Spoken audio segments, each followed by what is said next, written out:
This is RTV6 News at Noon, working for you. Thanks for joining us here on the News at Noon, right here on RTV6. I'm Nicole Griffin. Lauren Casey has the afternoon off. We want to start first with your Storm Team 6 forecast. Meteorologist Todd Klassen joining us from his home studio. Todd, on my drive downtown, I was starting to see some sunshine. Yeah, you know, Nicole, that's the good news, at least going forward. It's going to be cool this afternoon, but we're starting to break the clouds away in spots across the area. And that trend will continue for everybody going forward throughout the afternoon and evening hours. Still dealing with some rain across southern locations of central Indiana, as you can see from Bedford to Seymour. But that's really the last hurrah of the rainfall as that continues to push to the south. All central Indiana will be out of the rain for the day. And then here are those breaks in the clouds that Nicole was talking about. You can see them starting to develop in northern locations, and they will continue to become more and more prevalent as you work your way from north to south here throughout the afternoon hours. And by the time you get to Chicago, skies are partly cloudy, but still a dreary view down in the Bloomington area where you just got rid of the rainfall. Temperatures with the rain and the clouds have been very sluggish throughout the morning and now into the early afternoon hours. 49 right now, and Indy 50 in Kokomo, as well as Bloomington. The good news is, as we go throughout the afternoon, we'll get a little sunshine. Things will brighten up. Temperatures will climb up into the 50s, but temperatures will drop off very, very quickly tonight once the sun sets across the area, and that is going to lead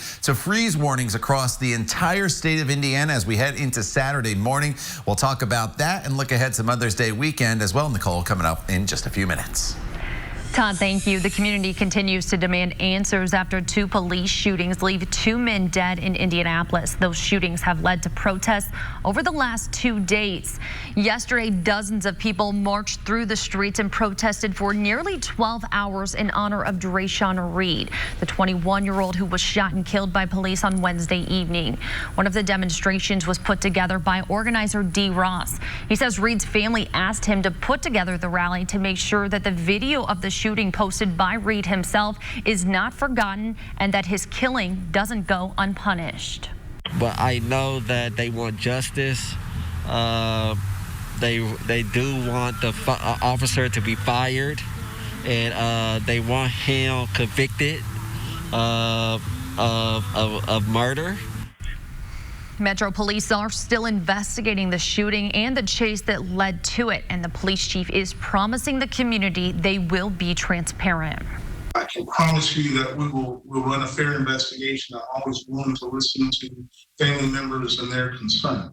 I don't have all the answers right now. I hope to get them as the investigation goes, but I can promise the community that we will be transparent. Police say they found a gun near Reed's body. However, IMPD is not currently using body cameras, and many who were at the protest dispute that Reed had a gun. Coming up later on the News at Noon, we'll hear from the African American Coalition of Indianapolis and the message they want to send to both police and the community. Indiana has now surpassed 1,300 deaths from COVID-19. Here are the new numbers from the state health department. 33 more deaths and 675 new cases of the coronavirus are being reported over the past 24 hours. That means more than 23,000 Hoosiers have now tested positive so far. We'll have more from Governor Holcomb during his daily briefing this afternoon. You can watch that at 2:30 right here on RTV6. We told you yesterday that more than 600,000 Hoosiers had applied for unemployment since the pandemic began. Today, the Labor Department announced that the U.S. saw its biggest one-month job loss in the country's history. ABC's Inez de la Quatera tells us the unemployment rate of 14.7% may actually be undercounting the number of people out of work. This morning, new numbers released by the Labor Department showing the worst unemployment rate since the Great Depression. 14.7% of Americans unemployed, 20.5 million jobs lost in April. Not having the financial income, and, obviously makes things troublesome with student loans and mortgage and all sorts of bills. A record number of families unable to make ends meet. Food lines growing. 9 million children under the age of 12 suffering from food insecurity and hunger. Up to 10 million people still waiting for their stimulus checks. Your choice is Do I pay my rent? Do I pay my bills? Do I feed my children? The president voicing optimism on Fox and Friends today and pushing to get the country running again. Those jobs will all be back, and they'll be back very soon. And next year, we're going to have a phenomenal year. People are ready to go. As millions of Americans try to figure out how to balance their health and livelihoods, 44 states now easing restrictions, even as the number of COVID-19 cases nationwide continues to rise. Now the trend of 2 to 4% daily increases is happening in rural and suburban communities, and it's being focused on those areas that we consider essential, like meat processing plants, nursing homes. Minnesota's JBS pork plant shut down for 2 weeks after workers tested positive for COVID-19, now back open following President Trump's executive order to keep meat processing plants open. If people can work from home, that's great, but a lot of agricultural jobs, you have to be there to do them. Health experts agree widespread testing will be key to safely reopening the country, but the White House insists if we tested every single American in this country at this moment, we'd have to retest them an hour later and then an hour later after that, because at any moment you could theoretically contract this virus. So the notion that everyone needs to be tested is just simply nonsensical. And after one of his valets tested positive for COVID-19, the president and his staff now say they will be tested daily. Inez de la Cuetara, ABC News, Washington.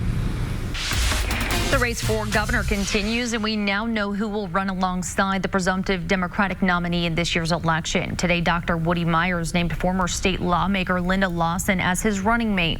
Lawson served 20 years in the state house before retiring in 2018. She was the first woman to be named minority leader in the House. But Myers says her experience outside the legislature is also important. She served for 24 years in the Hammond Police Department and saw firsthand the need for common sense gun laws.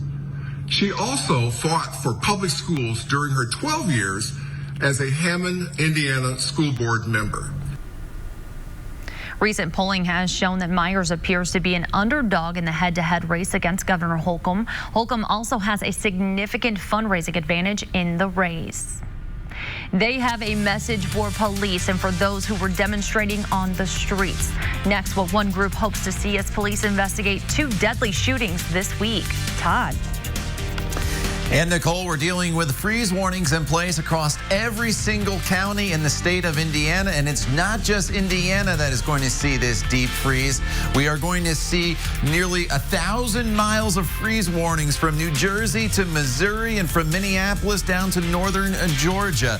So we're all in this deep chill together overnight tonight. We'll talk about that in your weekend forecast coming up in just a little bit. I'm back. All new Shark Tank tonight on ABC. IMPD's police chief is pledging a fair investigation in the police shootings that happened this week, but other groups in the city are demanding one. Our Mark Molan spoke with the chair of the African American Coalition of Indianapolis, who offered a call to action for the entire Indianapolis community. There's a range of emotions and a range of feelings associated with it, and there are a lot of questions about exactly what did happen. Willis Bright is the chairman of the African American Coalition of Indianapolis, a collaborative group of civic, social, professional, and service organizations focusing on educating and engaging Indy's black community in the political process. In a statement, the AACI expresses sorrow and grief over the police action shooting death of Deshaun Reed, but also calls for a deeper, transparent investigation into the events leading up to the deadly confrontation. An investigation involving more than just IMPD. Whether it's the state police, whether it's the FBI involved, and a multi-agency investigation, we think that would give a great deal more confidence to many in the community. During our conversation, Bright told me the 2 deadly shootings involving Metro police officers this week are tragically symbolic of missed opportunities. Frustration that once again we're back at this particular situation, that we've lost a young life that under the right circumstances could contribute to our solving the kinds of societal issues that we have. Police shootings of young black men being one of the societal issues that seems to keep plunging neighborhoods into times of grief and mourning. That's what we know makes a difference. If a young person feels that they're important to at least one other person, they're less likely to be in situations such as we've encountered. And having police that know that there is an accountability that they must have to the community. That was Mark Mullins with that report. The coalition says it is continuing to push for more civilians to serve on the police department's use of force board. Let's take a live look outside right now. One of our Weather Now cameras. The sun is trying to peek out after a rainy morning. We'll have your Storm Team 6 forecast coming up with meteorologist Todd Clausen. You're watching the news at noon right here on RTV6. Our competitors forced your home. That's who. The Tyson plant in Logansport is open again after closing for 2 weeks due to hundreds of coronavirus cases. Well, some of the plant's employees are not reporting for duty. Greg Whitehouse is one of them. He tells RTV6 he's not going back because he's scared he could catch COVID-19 and pass it along to his family. They say the ones that get affected the worst are the elderly and the children. Well, I'm around elderly people. I'm around children every day, and I'm going to be 50 next year. So it's not worth it. Greg tells us more about the situation he says workers are facing at the Logansport plant tonight on RTV6 News at 11. Now to your Storm Team 6 forecast. Meteorologist Todd Clausen joining us once again. Todd, it is still chilly outside, but I was seeing that sunshine on my way into work.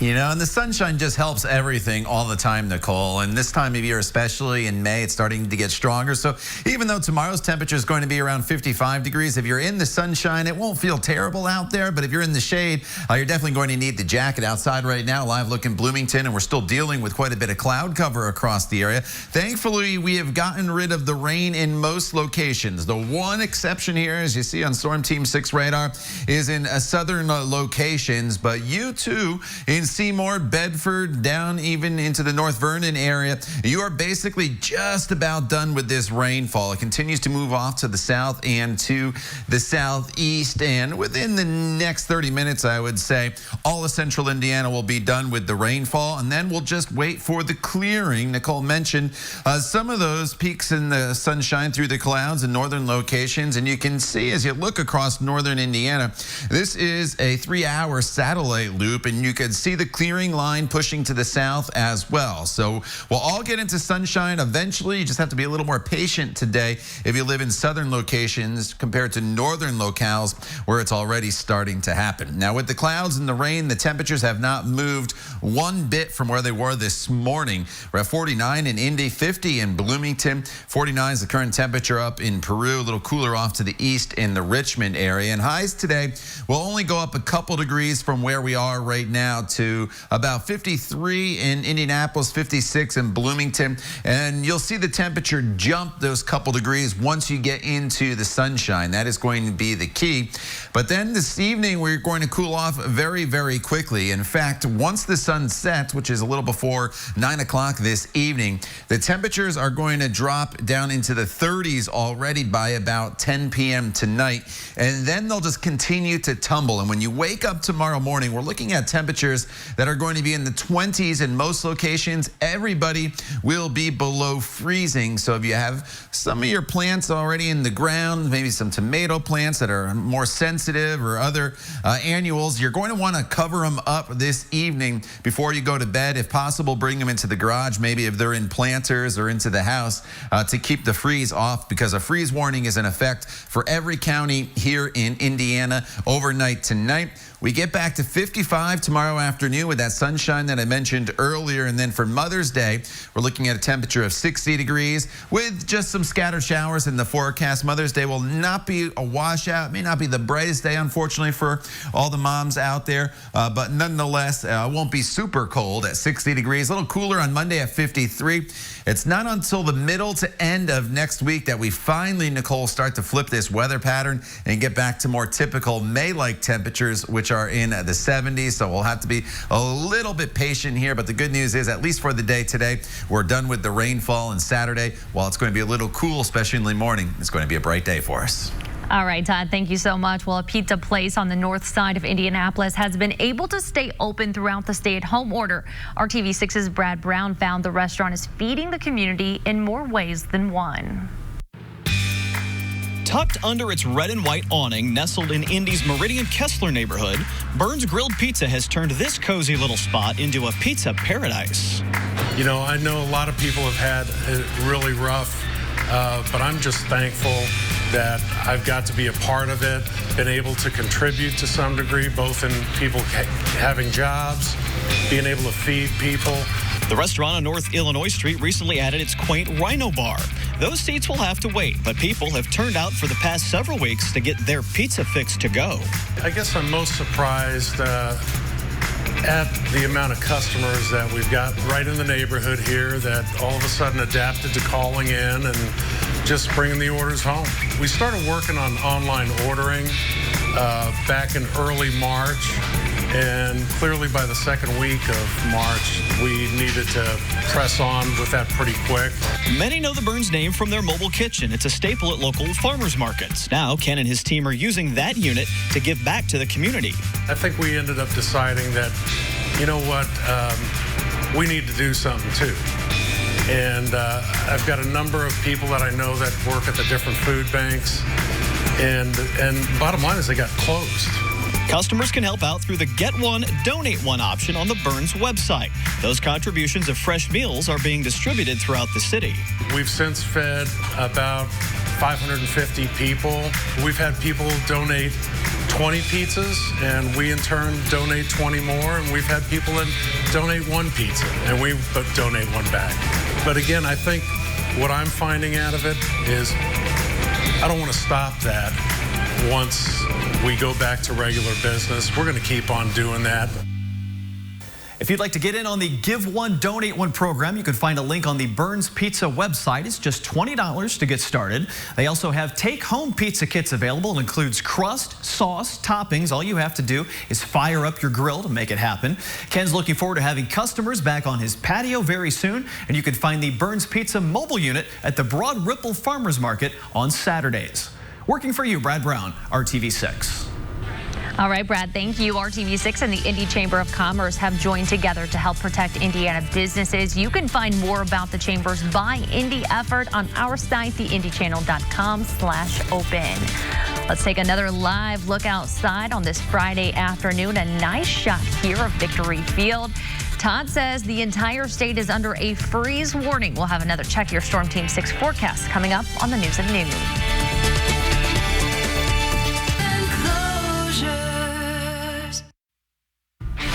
RTV6 loves to put the focus on people working together during the pandemic. Rosie's Place in Noblesville prepared 60 meals for the hardworking staff at Maple Park Village Assisted Living in Westfield. They have also donated to IU North, Ascension St. Vincent and Carmel, and 86th Street with the help of donations from local organizations. Rosie's Place will not be opening its dining room on May 11th when the state allows restaurants to reopen. Instead, they will continue with no contact curbside pickup for the foreseeable future at all 3 locations until they can find a safe way to welcome guests back inside. Time for one final check your forecast with meteorologist Todd Clausen. All right, Nicole, the rain showers are coming to an end across the area. We'll work sunshine in here this afternoon. Chilly, though, high of 54. Very cold overnight tonight with a freeze warning in effect for the entire state of Indiana. 29 in the city, even cooler in some of the outlying areas. Then Saturday is a sun-filled day, 55. Not too bad if you're in the sunshine, even though we still will be 15 degrees below the average high of 70. Scattered showers on Mother's Day, a high of 60. And then finally next week, while the first half of the week starts off chilly with temperatures in the 50s and 60s, by Thursday, we're finally back up into the mid-70s, and then we should stay there, it looks like, heading into next weekend. All right, Todd, thank you so much. Looking forward to the 70s. Thank you for joining us. Join us for the news at 5. Have a great afternoon.